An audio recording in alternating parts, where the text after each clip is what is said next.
audience to please not talk out loud. Please do not applaud. You're just wasting time.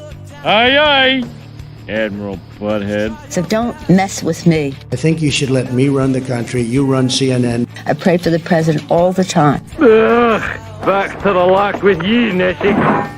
I've now been in 57 states. He's what we designate as the Cromie-Moronic type. We didn't crawl out from under no rocks. We didn't have no tails.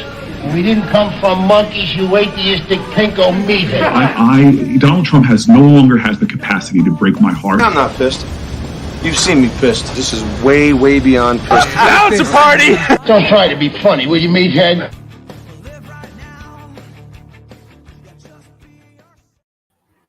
All right, brother. Welcome to the Brotherhood of Liberty. Namaste. Namaste, yes. Brother, you didn't even notice. You got a new shirt? Yes, I did.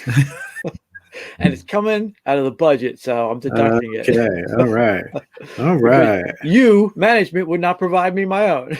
That's right. Well, you can take it out of your paycheck. We'll take it out of your paycheck. So far, that's a big fat zero. Yeah. If I had my button, I would hit that right now, and Bruce Willis would be saying that. Yeah.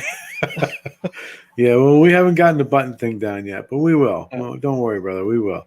What happened? What happened? Why are we on the wrong day? What happened? Well, today we were on special episode for all of you fellow Italians out there, Italians. Columbus Day. Today is Columbus Day. We are celebrating Columbus Day with a special edition of the Brotherhood of Liberty. And I just want to put everybody heads up for what's going on in the near future. Tomorrow we have a interview with Jen Zanone, 10th Congressional District, Republican running for 10th Congressional District against Donald P. Payne Jr., who's, been between him and his father, they've been there for 31 years. I think it's time definitely to get rid of that guy.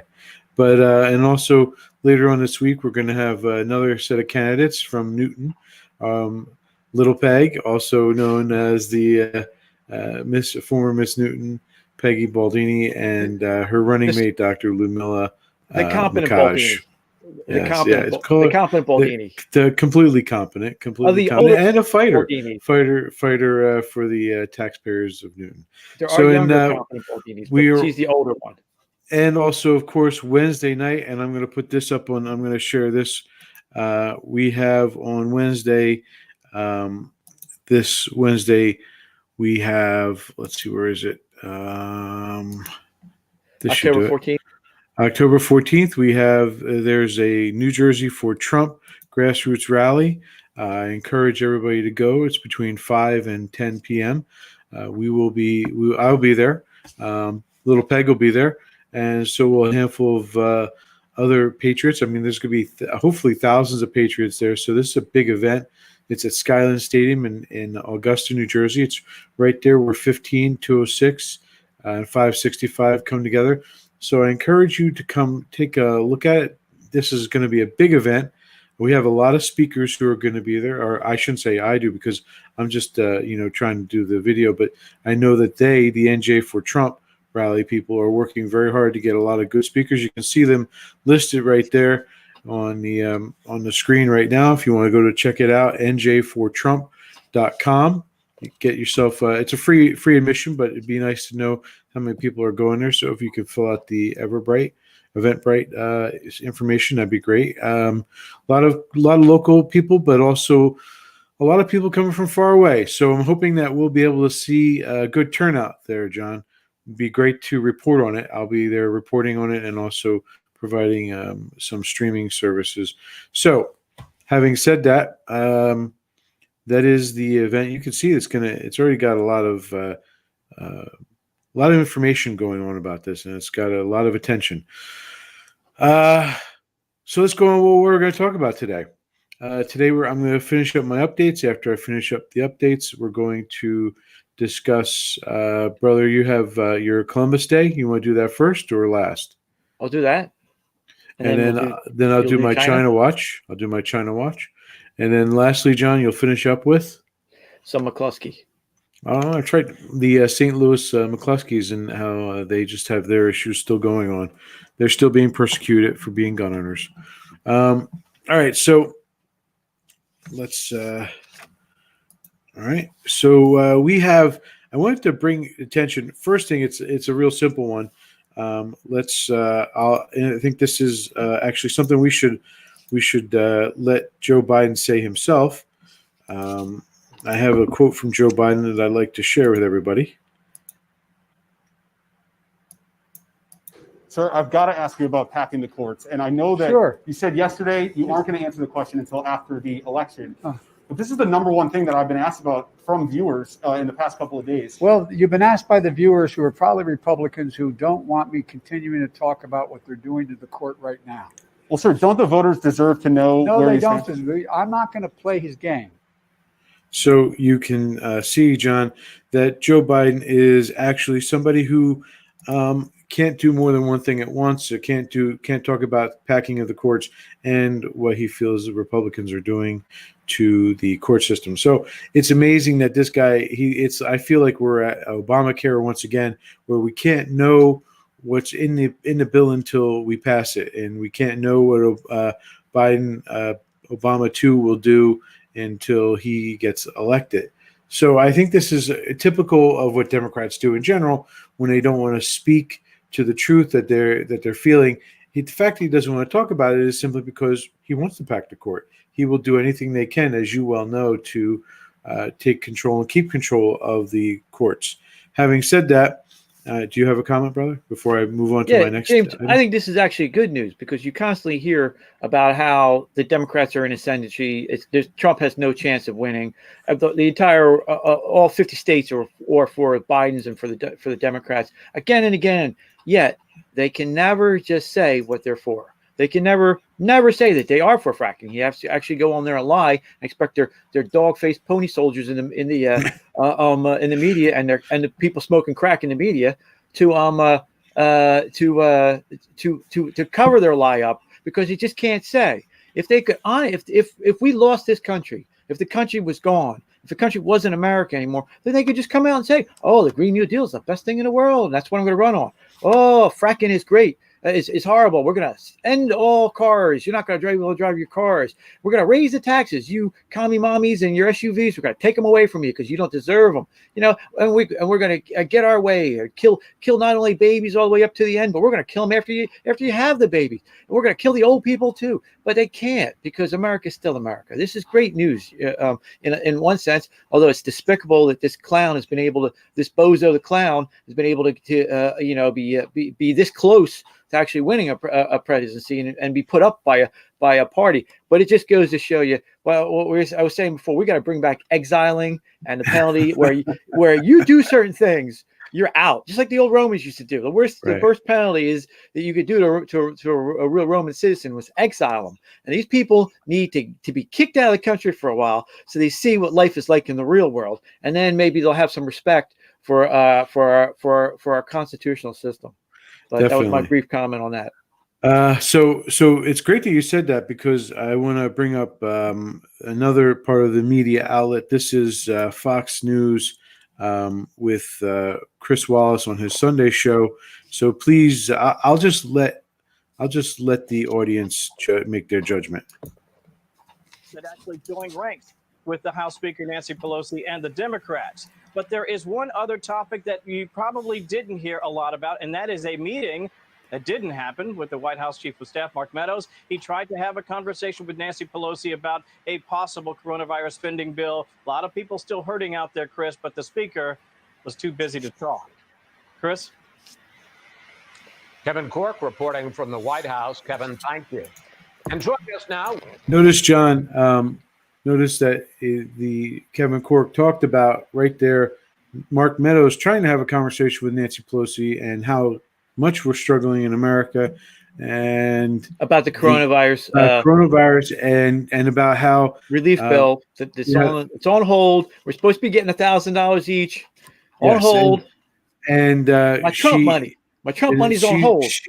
She's not deciding to have a meeting because with the gentleman who needs more money. She needs to steal more money from the U.S. government. But John, Chris Wallace is just was told that this is probably something you haven't heard about, but that she's refusing to meet with the guy he's about to interview. Who's on the screen right now? Is that Mark Meadows right now? That's Mark Meadows. Yes, and you will hear his first question. John, what do you think? Just what should be his first? You're a fellow journalist like I am. What should be his first question? Chris Wallace's first question to Mark Meadows. Well, if he's following professional ethics, and since it's the number one topic, where are the checks? What's the impasse? Why isn't Speaker House Pelosi going to? I mean, why aren't you both on board with passing this money? Why should not meet with you? Without passing the money to relieve the corona? All that. Sure that's what he's going to say. Just to confirm, you would think that he would at least try to confirm. Did you try to meet with Nancy Pelosi? Did you and did she turn you down? What is the story behind that? You would think that would be his first question. Nope. White House Chief of Staff Mark Meadows. Congressman, welcome back to Fox News Sunday. Great to be with you, Chris. Thanks so much. Let's start with the breaking news, and that is that the Washington Post is reporting on tapes of the president's sister, Marianne Trump, saying things like this about his brother. Let's put him up on the screen. So there you go, brother. There you go. Chris Wallace in all his journalistic glory, dropping the first question about gossip. And you would think that he would have said something. And from the Washington Post, Jeff Bezos is rag, right? And talk about carrying the water for the Democrats. Talk about doing everything you can to protect the Democrats. If this isn't an out and out journalistic failure, malfeasance. No, thank you, brother. Journalistic malfeasance. If that's not journalistic malfeasance, what is? This guy should be yanked out of the journalistic chair. Give him the hook. And he shouldn't be. Kick him in the ass on the way out the door. Listen, a month later, John, this guy was attacking President Trump, and we've said this before in our previous show about how he was demanding President Trump, come out against white nationalism when Chris Wallace, having questioned President Trump back in 2016, got the response, I disavow. And in this debate this so-called debate that President Trump was in with Chris Wallace, not Joe Biden. Chris Wallace again perpetrated the lie of Charlottesville and President Trump not putting down the white supremacists. This is again another journalistic mark against Chris Wallace. Who, I mean, can we really be surprised? John, you told me, what does his father do? His father is a traitor. This is we have to get to it. We have to actually pull this up one of these days. His father was in a bunch of elite eggheads get together back in the day, and they used to have this Harvard meeting where they would pull people like Scalia and the leaders in business and journalism. And one day, him and Peter Jennings were on there where they were talking, and I forget the name of the Oglethorpe is the African-American Harvard professor, law professor, and he was asking him more questions, and he asked him this one question: what if he's just journalist, and say you were in Vietnam and an American patrol was coming by, but it was going to be ambushed by the VC, which would actually be the North Vietnamese, not necessarily by the VC, but whatever. And he goes, what would you do? And of course, Peter Jennings authentically said, well, I'd have to alert them. And even though I would die, I would alert them. And of course, Mike Wallace, the traitor that he is, said, no, of course you're wrong. And poor Peter Jennings, a Canadian, would actually took it back. It's showing, unfortunately, that he was a Canadian. And he does have, he's this close to being American. But his excuse was, I have no duty to those Americans. And those young men and that, and I'm thinking, what a jackass! The idea that he is a journalist, supporting the freedom of speech is only because of those young Americans, and yet you're going to be on the side of the communists, the people who want to end all free speech, and you're not going to say anything. We all have to make this decision in life. What side are we on? Are we on the side of the angels, or are we on the side of the devils? So it's no surprise to me that jackass Wallace is the apple didn't fall too far from the tree. Right. And that's why we got to bring back Exile and James Exile these creeps. Let's see how they like it over there in communist China when they try and do this crap. I can see how that works, brother. I think that's it for the updates. But I just want to say we're also streaming live on Sussex County Patriot as well as Ballistic Patriot. So the old show, James. Yeah, the show. We're live there too, brother. We're live there too. All right. So we do Columbus now. Let's hit on Columbus. We should. This is just a brief Columbus, but we should really do like a whole couple of hours just on Columbus. The Columbus Day Embroglio or however you want to say that, Embroglio or brawl is important for a couple of reasons. The first, of course, is the truth, the historical truth of what Columbus did and who he was. The second one is because Columbus has become a focal point of the new KKK, the Antifa and the Black Lives Matter creeps, who have replaced the KKK as the armed wing, militarized wing of the Democratic Party. Back in the day, the KKK would intimidate black people by lynching them, and the second largest group, of course, the Chinese were also, I think, were lynched, but the second largest, of course, were Italians, Catholic Italians. And so the Democratic Party lynched through the KKK because that was the militarized wing of the Democratic Party. Large numbers of Italians, including, I think it's 11 to 19 in one incident down in New Orleans. Well, it's the Italians coming in as immigrants were referred to as the white N-word, and they weren't too far in their mind off of the African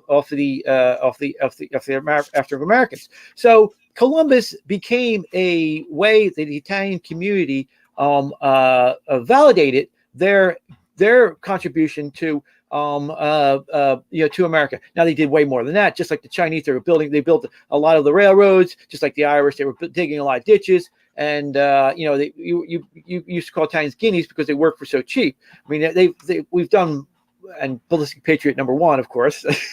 There's been many contributions Italians have done, but it was a way to validate it. And so fighting back against this fake indigenous nut jobs and the KKK is important for that, and because for the third reason, Columbus himself, he was the quintessential American. He really was the first American. Now Columbus made 4 trips. 1492. Columbus sailed the ocean blue, and he comes across down south. He goes to Canary Islands, takes the trade winds over, comes over in the Nina Pinta and the Ana Maria, and comes over to and finds Hispaniola. He takes 4 voyages eventually, back and forth, discovering the New World. He actually discovers Jamaica and many of the Caribbean, but also Latin America and South America.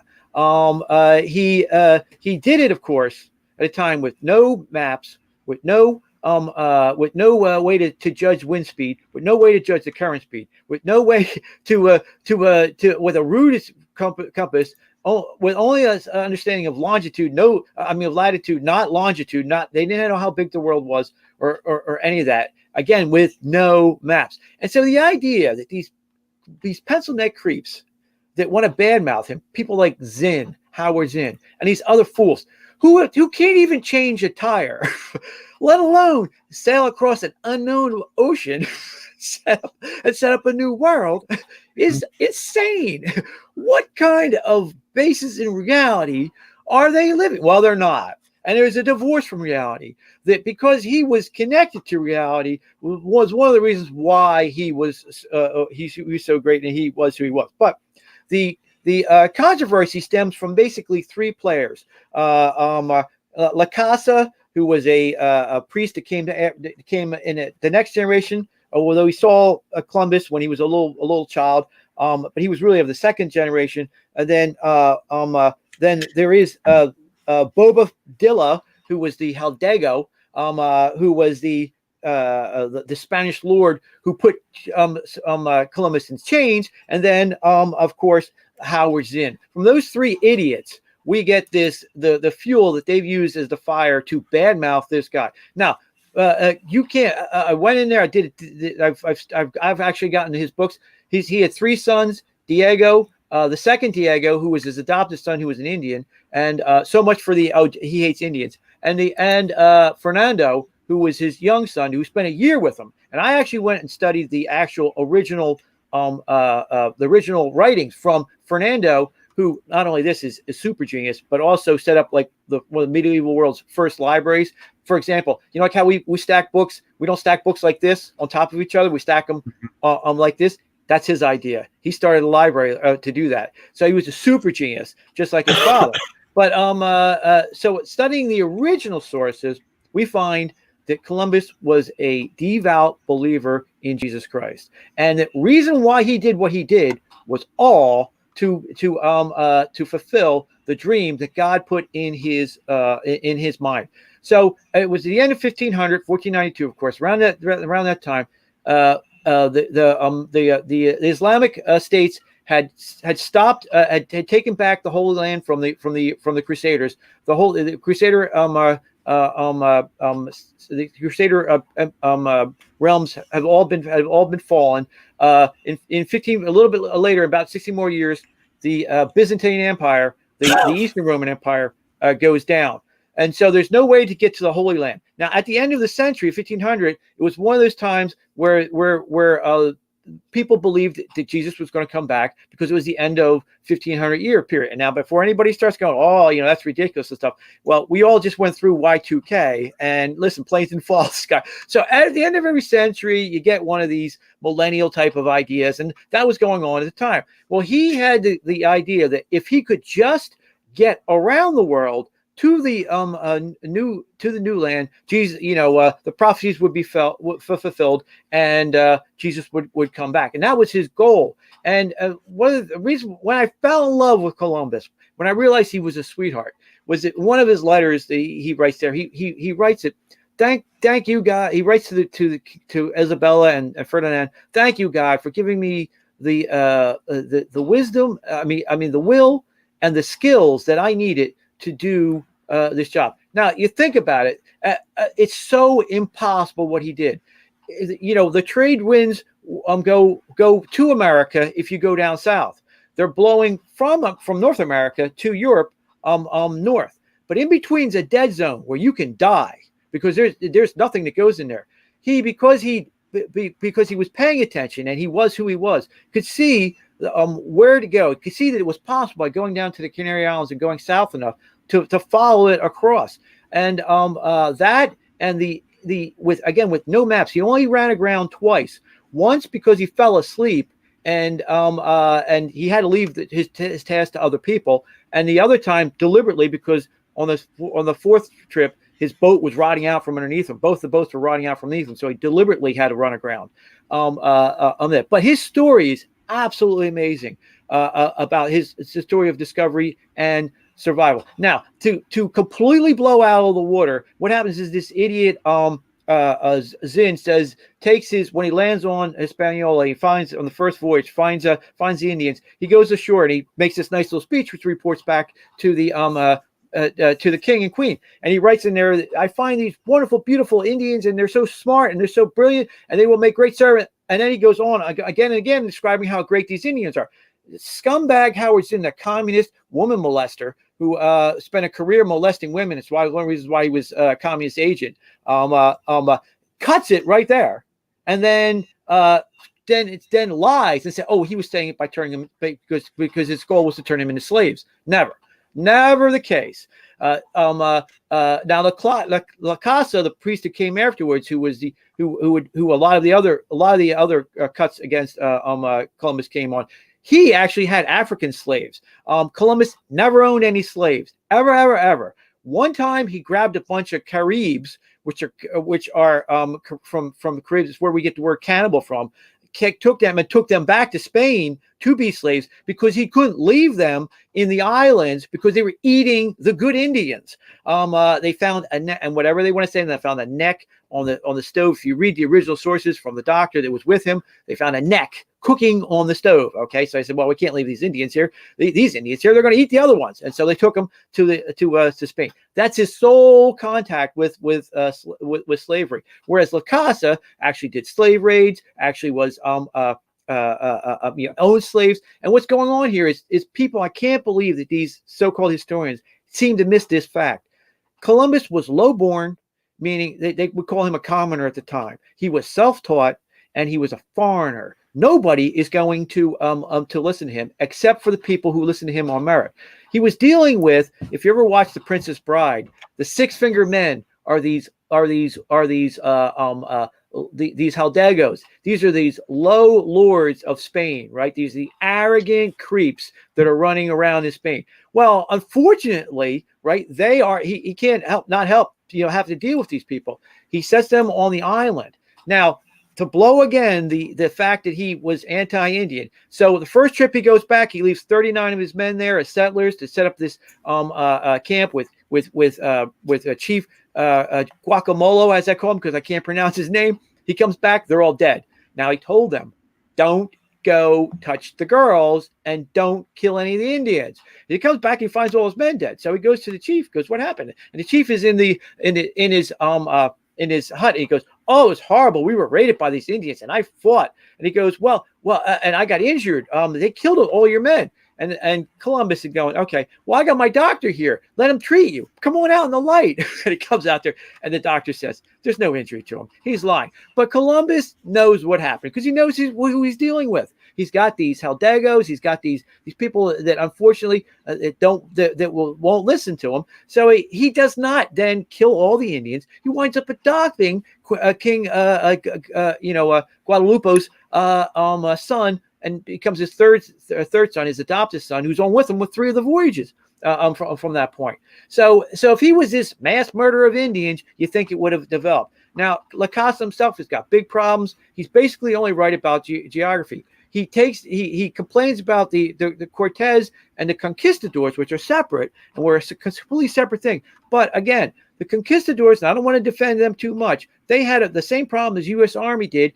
in the West fighting the Indians. And the problem was you have a bunch of maniac Indians. Back then, it was the Aztecs. And just like the U.S. Army couldn't put down the Apaches and the Sioux without the help of the other Indians, the good Indians, so too is the Cortez and his group could not put down the maniac Aztecs without the help of the so-called good Indians. So the real history is way more complex than the fools in Black Lives Matters and Antifa would make out. So that's the La Casa. Now, interestingly enough, little pro tip: this third trip there, he's still exploring. He's got these Haldegos running around the place, raping all the girls. He says to them, "Don't touch the girls," because they're girls, they're little children. And as Jesus had told him, it's okay. It'd be better if a stone was put around your neck and you were thrown in a lake. Well, he tells them enough. He has it, and he hangs 2 of them, or a couple of them. And that's when this guy Boba Fett shows up. This who puts him in irons, puts him in chains, and steals all his stuff, and ships him back to Spain at the end of his third term. And that's how he loses being a governor. And that's the crime of mismanagement that's attached to him. Unfortunately, he was never really able to to fight that out in an actual court battle because, pro tip, don't mess with God's people. Columbus was appointed by God. Eventually, as soon as he gets to Spain, Isabella and Fernando take him out of change, and they say, "Okay, just go back and keep away from where Hispaniola." But he's coming back across on the fourth trip over, and he sees a hurricane coming, so he steps into Hispaniola, and there's a fleet of 30 ships there, and he says, "Hey, a hurricane's coming. Can I stay here? Because you got to stay in the harbor." And he goes, no, you're not allowed here. Get out of here. And good old Boba Fett tells him to leave. And he goes, okay, fine. I'm Columbus, but you should really stay in the harbor because you're not Columbus. And so, and they go, oh no, we know what we're doing. You're just nobody. You're just an Italian foreigner who's lowborn. He says, fine. And so he goes off and he survives because he's Columbus, right? Out of that 30 ships, 20 of them sink outright. Another 9 barely survive and then sink later. And only 1 out of that fleet of 30 ships, including the one who went down, is that Boba Fett. That guy goes down. Bobadilla. He goes down to his watery grave appropriately. And only 1 ship gets by. And of course, it's the stuff with all Columbus's stuff on it. So he gets all his stuff back. In the end. Pro tip: don't mess with God's people. So he makes his 4 trips, and and he dies. And before he dies, he gets a book of prophecies explaining what he was doing. A bit of a Augustine, a bit of a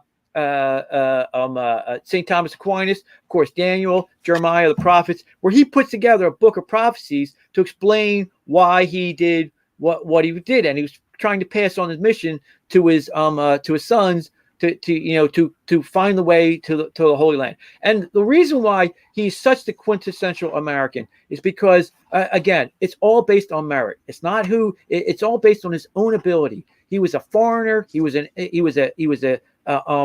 immigrant. He was low-born, and it was just based on his super ability. Your life is a conversation with God. God put this dream in his soul, and he gave him the skills. Didn't give him all the fancy things they have today, but he gave him because he paid attention to the things that he needed to achieve this most amazing of things. Now, when he died, I'm sure he met up with Jesus on the side of the mountain, and he goes, "What the heck was that? You put that dream in my heart by going to the Holy Land, and I'm dead. I never got there." And he goes, and I'm sure Jesus goes, whoa, Columbus, you were the greatest man in the last 1,000 years. Don't worry. Listen, it wasn't going to work out. Watch what it shows them a little bit of the history. It shows them about how the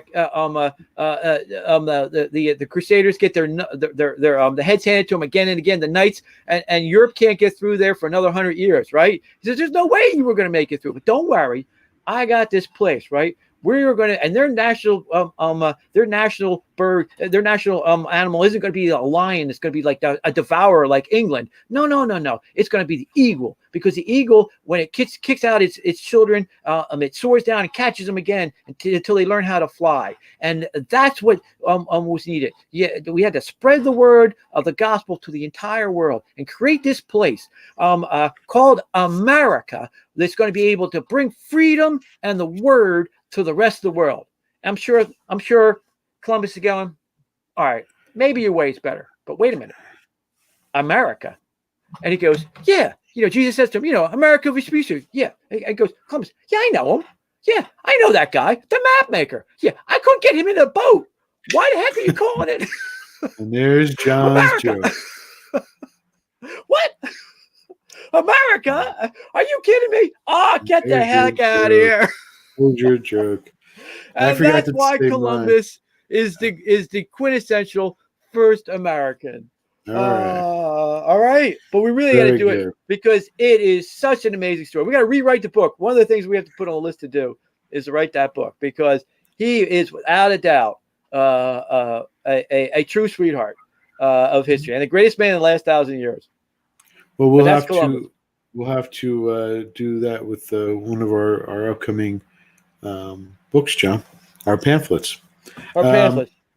So I forgot to tell my joke. One of the things in the update that I didn't mention was Nancy Pelosi and her desire to use the 25th Amendment, her naked power grab, which is two words I never, ever want to use again, Nancy Pelosi and naked in the same sentence. So that's my joke for, that was bad. But hey, that was my joke. So, okay, so it's China Watch, right? Yes. I have two things I want to talk about with China Watch. First, the Mekong-U.S. partnership, which is Cambodia, Laos, Burma, which is former Myanmar, Thailand, and Vietnam, have been dependent on the Chi-Coms. They've been, this is an area of the world that is basically China's backyard. And China's been peddling their influence in there and using things like the One Belt, One Road initiative, which is, the new Silk Road that they're trying to put. And they've also used their Wolf Warrior foreign policy, John. I don't know if you've heard this. Have you heard about their Wolf Warrior foreign policy? No. China has this Wolf Warrior. Huh? Elucidate. So the Wolf Warrior foreign policy is it's apparently this former operator, this Chinese operator who is now a security guard, and he goes around the world taking out American special forces. So that's the show that they have in China, and so now they've adopted the name, like typical propagandists, to use as their foreign policy, and really it's bullying countries around the area like Cambodia, Laos, Burma, and any other country out there, America, and they challenge us in every way that they can, specifically us, when we start standing against them. So they're fighting us for every inch, for every step of ground.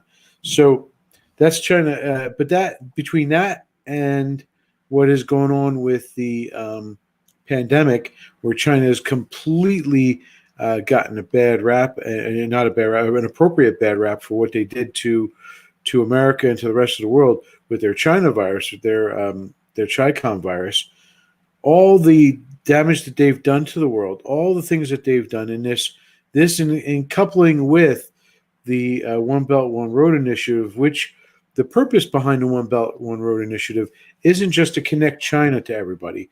It's also meant to get these countries into giant debt. And so when they're in giant debt with China, China says, well, we'll forgive the debt if you put us in charge of that infrastructure.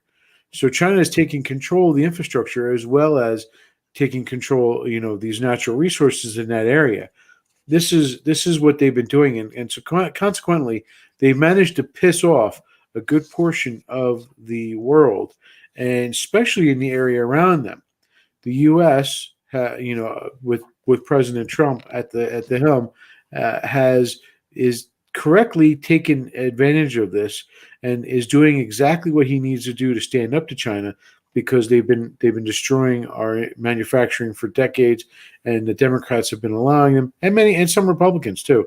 Many politicians have been working with the Chinese to help China out at the cost of America. President Trump standing up to China and the putting America first agenda has now gone to these other countries, sending Pompeo and other ambassadors to first get that group of four major powers in the Southeast Asia: Australia, Japan, Australia, India, and us. The four of us are the four major military powers are working together. And on top of that, President Trump has gone to those smaller countries like Thailand with this Mekong-U.S. partnership, and he's saying, you guys are having trouble with the pandemic. We're going to help you with that.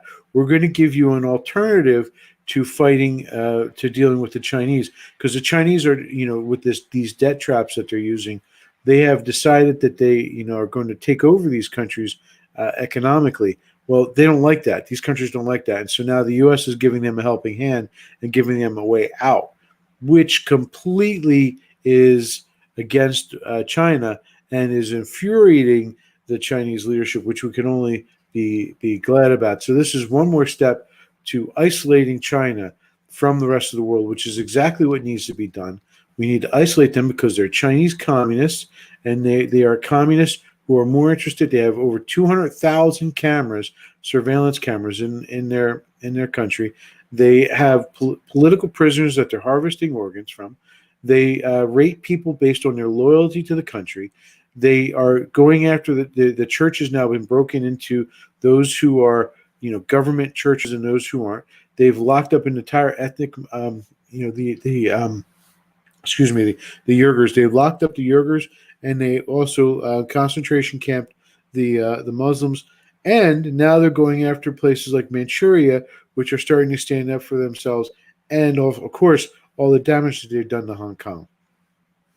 So, John, that's one issue that I want to talk about with China. The second issue is much more closer to home. It turns out that many of the U.S. riots that are going on in our country today are actually connected to the Chi-Coms. There's direct connection between two major groups. Let me just take a drink here because I'm going to. Phil. Go.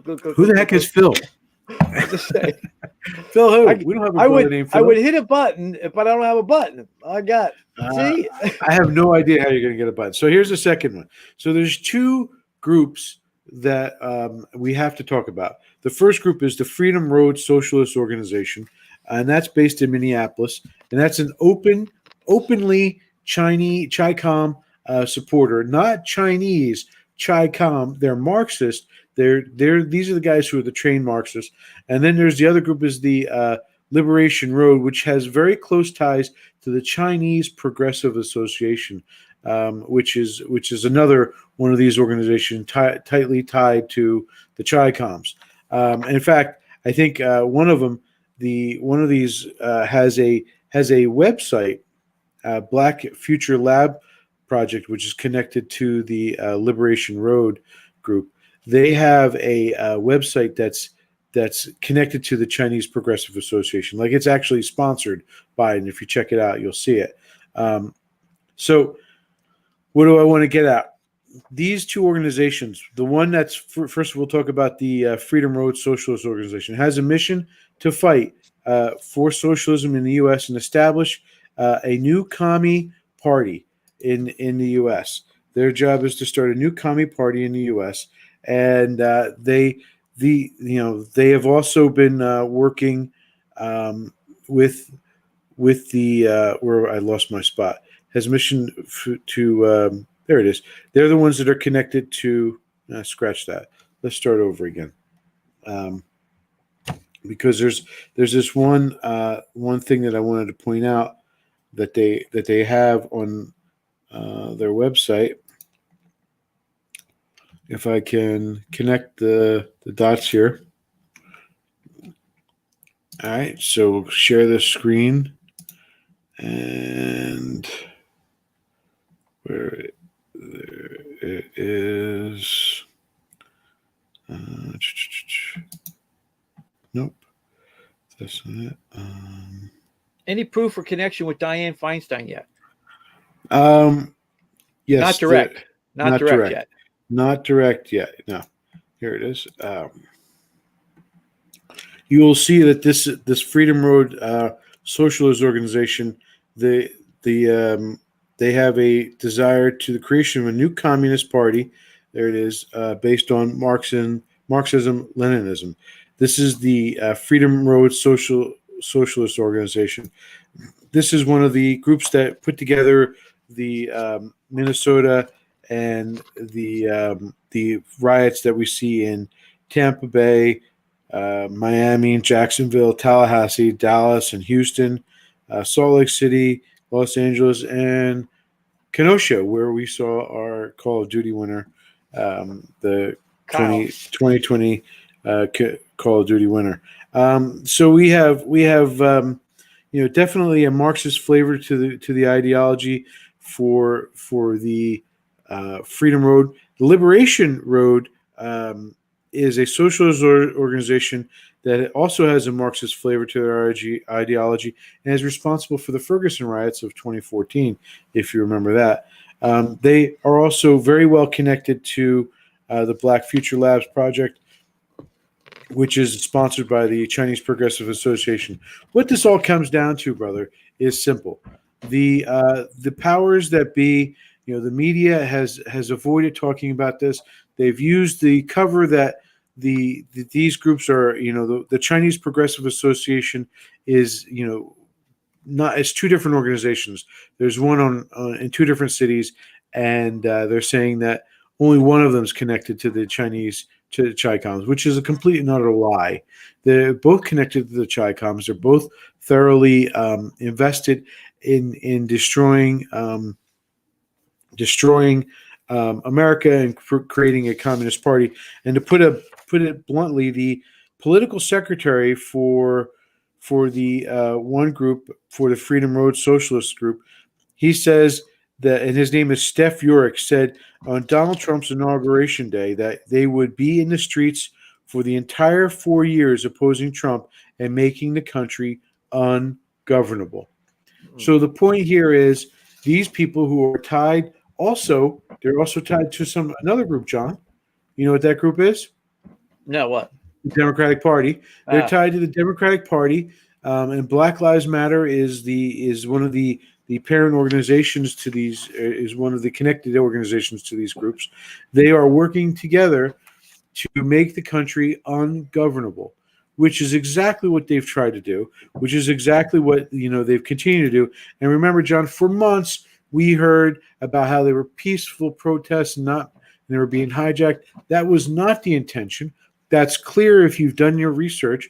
if you've done your research, you know that the Democrats are quite clearly doing the opposite of that. They're not. There's no peaceful protest. They're trying to go out there and make the country ungovernable. We've seen that in Portland. We've seen that all over the country. And so I say that we need to stop this, and we need to stop this playful mentality that we have with the Democrats. We need to start calling them out for what they are. They are racist in this sense right here. They're also destroyers of people's lives. How many families have lost their entire life savings because of these protests? Because it's all politics to them. They don't care what happens to the average person. The Democrats haven't proven. And I'm not talking about the people who are the honest to God people who believe in our country. I'm talking about the Democrats in the leadership, the ones like Nancy Pelosi, the ones like Joe Biden, the ones like Kamala Harris. Those people, those are the ones who we need to call out. Those are the politicians who don't care, the political elites who don't give a damn about the average American, give a damn about America. All they care about is their own socialist political belief system. And we got to stop them, John. And the only way we're going to stop them is if we stand up to them and if we elect Donald Trump for another 4 years, and then keep on fighting. Because after we beat these guys and we get Trump back in, the fight's not over. The fight's just beginning, folks. We got to make sure that we don't lose our strength after President Trump wins. We have to keep fighting because these guys are going to keep fighting. Like it's been proven, they're going to try to make the country ungovernable. What's next, brother? Is it 1850? I'll ask you that. And then that's it. That's all I have for the Chi-Com watch, the China watch. Good job to bring it all back together again. I will note, James, that they pulled down a statue of Abraham Lincoln last night, and yet you don't hear about it because I think now that they know that poll's bad, they're not going to have it on the surface. So unless it's all going to be localized. So unless it happens locally, you're not going to hear anything about it. Or you're not going to see anything about it because it plays bad. But to get back to your earlier point about the idiot Wallace, the invective towards the president, the hatred, everything is his fault. The COVID's his fault, although we know it's poop air from China and the Chinese virus, the China virus. The economy, well, that's because of the COVID idiot, and the economy was doing great before him. Every chance they can to badmouth or lie about this poor man, they do, and it's the invective. I think that there's an exhaustion to that at this point, and I think it is people have made up their mind. They just can't wait till that day comes around, and other than all of, they talk about the grassroots, revolution, Nancy Pelosi, and AstroTurf. We're not grassroots. Remember back in the day, back when it was just a patriot and the Tea Party was just grassroots. Well, I think it's gone now. All there is now is this aristocrat elitists in the governing class and in the media, and their paymasters from China that are this fake. What if it's all fake? What if the numbers really show that when it comes out and if Trump wins huge? What if it's all fake? All these people that we've been told, and we've been sold this bill of goods now for the last 4 years that Trump is no good, he's evil, and everybody hates him. What if it's all fake? What if it's all fake? And it would make perfect sense. It would make all perfect sense that what you're seeing from the is just an intelligence campaign from China to bring down America and destroy America from the inside. It's exactly what it is. They're trying to take down our country, and they're doing it by using Americans, people who live here or were raised here, to do it. Well, as I keep saying, good old Patricia Johnson, the great historian, who was my teacher. She would say, American historians would used to brawl over the numbers of people, and they came in the Revolutionary War, and the numbers that were on each side, and they came to they used to have brawls in the corridors over this. They said, well, about 1/3 it came to this resolution. 1/3 of the country was patriots, 1/3 of it was Tories, and 1/3 of it just want to be left alone. And so I make the point. So basically, 1/3 of this country kick the ass of the other third, the Tories, and the British Army at the same time. So you can bring your communist paymasters over here, Nancy Pelosi and good old Di-Fi. You can have your Black Lives Matters crap, and they can try and break us apart by their evil, whispering to the worst angels. But in the end, all you need is a core part of this country. Well, I didn't even get to the Richard Gere and I'm going to sneeze. God bless Richard Gere. The whole Richard. I didn't get to that. I didn't have it. Didn't have it. No, officer and gentlemen. Trying to watch part 3 next week. I need Richard Gere, officer and gentlemen. Next week we'll do it. We'll do it. But they're definitely, the Chinese are also trying to directly influence politics, and we'll get to that with the Tibetan Day next week, John. China Watch part 3 then. All right. Part 20, I think we're on, because every week I do a China Watch, it seems. But yeah, spreading the word. All right, so now we're going on to the last segment of the night with the McCluskeys. So the Missouri couple, if you remember back on June 28th, 2020, after the George Floyd death, there were a bunch of protests where basically Black Lives Matter and Antifa burnt down the inner cities, all the auto zones that they could get their hands on.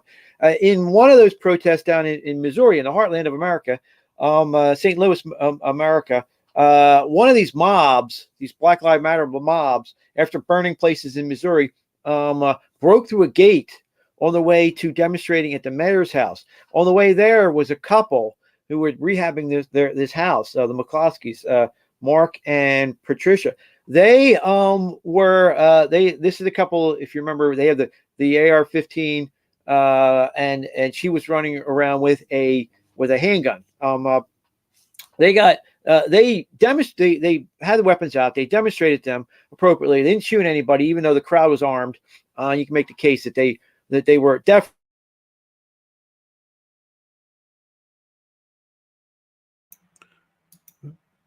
Lost you there, brother. What happened? Filling. Brother, I lost you. What happened?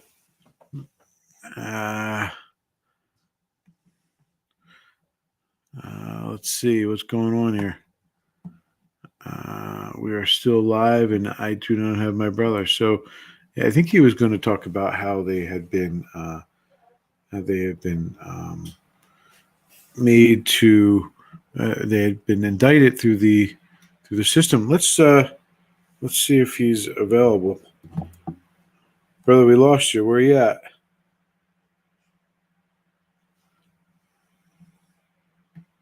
Yeah, we lost him all the way.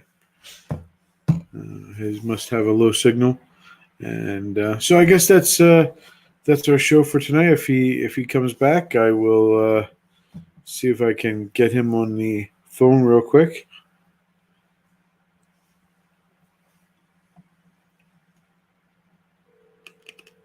Oh, he's back. There he is. All right, brother, you're back. Sorry, technical difficulty. So the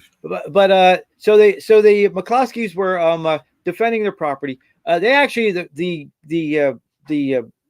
George Soros prosecutor Kim Gardner charged them, and then subsequently I guess she had a prosecutor run a grand jury, and then the grand jury just last Tuesday re-indicted them, also indicted them. So indicted specifically, and then had the grand jury sealed, so we couldn't tell what the grand jury, other than the findings were, other than the two charges, which they're now being in one for tampering with the handgun, and we have yet to find out what happened. Apparently, in the number of days before the handgun was seized by warrant, it was we don't know because it's been sealed. Maybe it was just cleaned.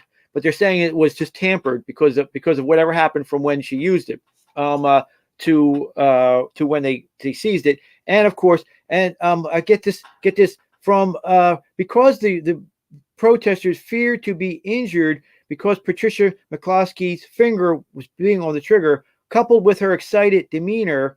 They used that for the basis of endangering the protesters. Now 9 people were actually subsequently 9 people were cited for trespassing, misdemeanor trespassing in that area, probably for the protest at the mayor's house. Those 9 misdemeanors, though, were dropped and were then down to like what would be like a summary level, and then transferred out of the district attorney's office, which is called the circuit attorney in Missouri, and transferred to the city councilors, to a different solicitors, and they're in abeyance for the moment. So currently, the date that is still on the books, the next court date is October 14th, for when the McCloskey lawyer is moved to disqualify the district attorney, their district attorney, for their actions. So that's where it stands right now. Next date is this Wednesday coming up, for the motion from the attorney Joel Schwartz to disqualify the circuit attorney. But it kind of brings in light a couple things. Number one, we already have the Second Amendment, and that's not enough. We already have state constitution. Missouri's got a great state constitution protecting the Second Amendment, and that's not enough. So they created this thing called Castle Doctrine. Castle Doctrine is throughout the country and in various states, and the one in Missouri is one of the best ones. Now, what that means basically is just like we saw in the Zimmerman incident down in Florida, where with Trayvon Martin, the kid that looks like Obama's kid, like he would actually have another kid. But that incident.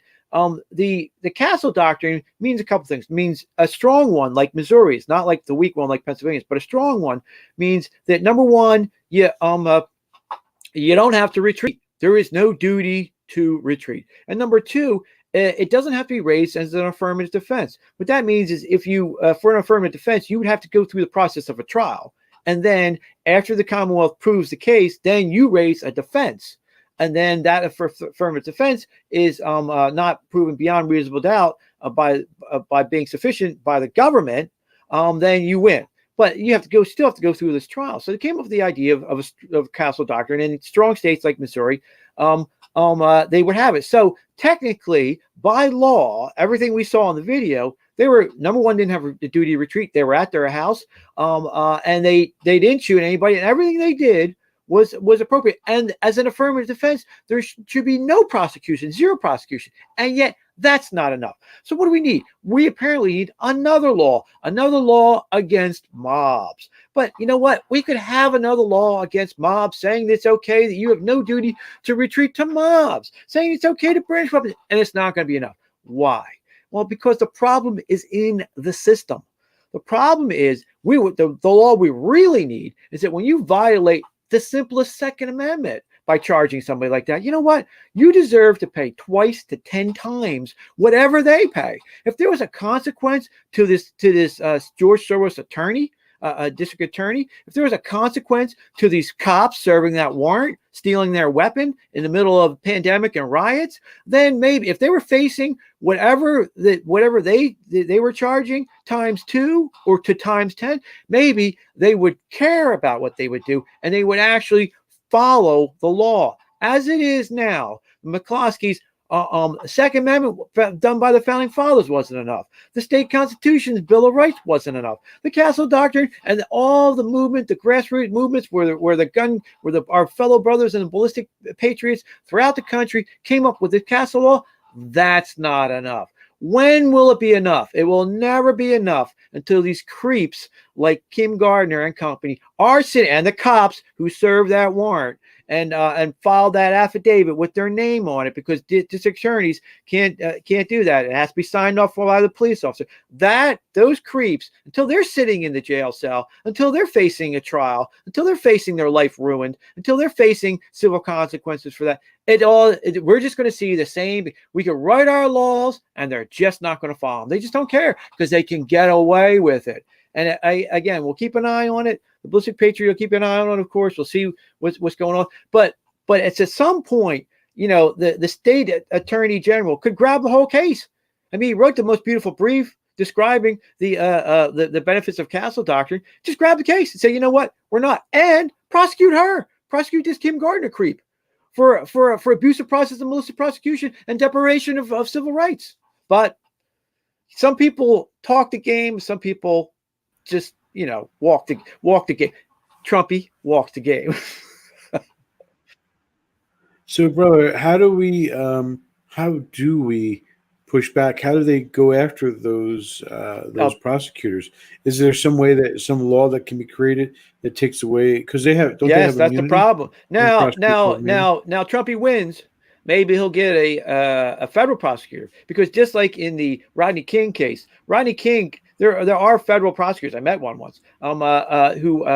Who prosecute. So in the Rodney King case, of course, the police officers in that case were exonerated in the state trial. But then the feds charged them because they actually have federal prosecutors that go around looking for abuses of civil rights. The problem is, as you see now, is listen, they're all together. They all work together, and they're so used to working together on, stopping, mobs. Not like the mobs around anymore, but say drugs. Well, they don't stop that either. But in the mythical world view, they stop, at least child porn. Maybe they're stopping that. Maybe they're doing something. I don't know. Whatever is it they do, they see themselves as all on the same side. So it's rare to get an actual civil rights prosecution. But then again, Trump gets in. Why not? Why don't you go down and arrest her, see how she likes being fingerprinted and sitting in a jail cell till she makes bail? Why don't you do it to the cop who filed out that warrant? Because all the video showed they didn't shoot anybody, showed it was a mob, shows them breaking down the gate. They are all trespassers. And there's a thing called, and they are held responsible for the law. Now, they actually have the grand jury's indictment sealed, which they only do for, like, they only do that if they're going to sneak up on like a drug kingpin or something like that, or they don't want the child porn guy to run off the floor to France. So they only seal it for those reasons, but it's sealed now, so we don't know what it says. Why would it be sealed? Well, see, that's an interesting thing. Now, I've seen these grand juries. You have it's not an adversarial system. You have no defense attorney in there. You just have a prosecutor in there and a bunch of people falling asleep. And the prosecutor, their handpicked prosecutor, feeds them the information. But the grand jury gets to ask questions. Now, the question in my mind is, well, did you tell them about the Castle Law? Because guess what? Those prosecutors have a duty. Their first duty is not to convict. It's not an adversarial system for the prosecutor. They have to see justice. They all take an oath to see justice done. And so if they withheld the fact that Castle Doctrine and what the Castle Doctrine means, they got a problem. But it's sealed right now. So that would be a justification for a Fed guy to come down and, wait, you're violating these people's civil rights. You know the law. You know the Castle Doctrine. You know what it means. How dare you not tell the grand jury that? You were just doing that as a political stunt. And abusing these people's civil rights. But we'll see. Who knows, right? I'm just, spitballing right now. But from all the video, where is it surfaced the video of what they did wrong? What they actually, something that they've done wrong? Nowhere. Okay, it's been a month plus now, 2 months, right? Where's the video? So it is what it is. We saw what happened. There is no videos. I'd be surprised if there are any, quote, victims. But just like in the Kyle case, that the first guy was a pedophile who made an illegal act when he touched the gun and should have been prosecuted because he was dead. Didn't. The third guy shot, the so-called medic. He didn't have a right to have that gun. He was disabled. How come he's not charged? Where's the charging for him? And what you're seeing again, as we pointed out again and again and again, is the Democrat Party waving a red flag to the sociopaths, the psychopaths that they're a militarized arm to go kill the Italians and the blacks, just like the good old KKK, right? To go kill them, and we got your back. We will protect you. We will make sure you're not prosecuted, and we will prosecute any of those evil Americans who exercise their Second Amendment rights. But it's not just the Italians, though, John. It's also everybody out there. It's not just as the Italians, it's everybody. Right, as you know, brother. To them, we're all just meat for their gristmill. That's right. We're just another nail to be hammered down. We don't go to the right schools. We don't wear the dress way. We don't speak. We're the very good, brother. We're the lowborn. We're the lowborn. And to the aristo creeps, I say, as it is Italian Day. It is a great Italian day. I would say this: Fungool. I remember Grandma saying that a few times. How about you, brother? You cockazos. Anyway. All right, brother. I guess that's our hour. They were going to sign off, everybody, ladies and gentlemen. Have yourself a great week. We'll see you on next. Don't forget, tomorrow night is Jen Zanone. We're going to be doing interviewing her, and also another interview with the Mikaj Baldini ticket from Newton. Make sure you come to Wednesday's New Jersey Trump rally at Skyline Stadium. It's October 14th between 5 and 10 p.m. There will be food that you can buy. There will be drinks you can buy. It will be a good time. I promise you to have a great show. There's music. It's not just people speaking. There's also music and other entertainment. So I hope to see everybody there. And if you like what you've seen, if you stuck with us this far, why don't you like and subscribe our page, or like or subscribe our Facebook page, and also like and subscribe our YouTube channel. You can find us on YouTube at Ballistic Patriot channel. And God bless and take care. See you around, brother. God loves you. God love you.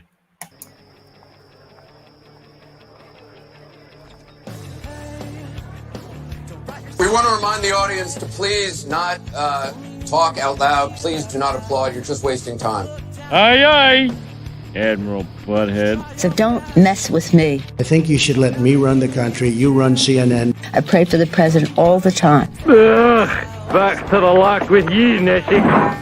I've now been in 57 states. He's what we designate as the crummy moronic You type. didn't crawl out from under no rocks. We didn't have no tails. We didn't come from monkeys, you atheistic pinko meathead. Donald Trump no longer has the capacity to break my heart. I'm not pissed. You've seen me pissed. This is way, way beyond pissed. Now it's a party! Don't try to be funny, will you, meathead?